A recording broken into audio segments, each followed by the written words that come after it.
আজকে করে আমি মাটন কিমা দিয়ে চানা ঘুগনি।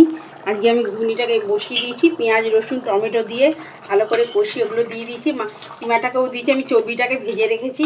মাটন কিমা ঘুগনিটাকে খেতে খুব ভালো লাগবে পরোটা রুটি সব সাথে। এবার আমি একটু চর্বিগুলোকে ভেজে রেখেছি, চর্বিগুলোকে এর মধ্যে দিয়ে দিলাম। দিয়ে এটা টকবক করে ফুটে যাবে, একটু নাবিয়ে দেবো।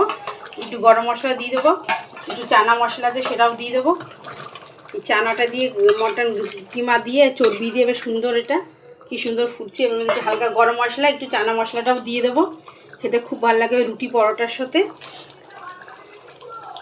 এগুলো দিয়ে দিলাম আমি গরম মশলাটাকে, বেশ টকবক করে ফুটে গেছে।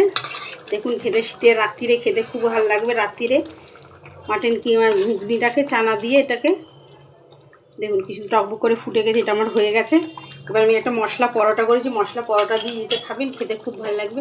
এটা আমার নিভিয়ে দিয়েছি, এবার আমি নাবিয়ে দেবো। এবারে দেখুন তুলে নিচ্ছি, এবারে দিয়ে এর মধ্যে একটা মশলা পরোটা করেছি। দেখুন মাটন কিমা ঘুগনিটা মশলা পরোটা দিয়ে কী সুন্দর লাগবে খেতে। আপনারা যে যেখানে দেখছেন মাটন কিমার চানা ঘুগনিটাকে আপনাদের ভালো লাগলে শেয়ার করবেন, কমেন্ট করবেন, লাইক করবেন, সাবস্ক্রাইব করে তার মানে খুব ভালো লাগবে।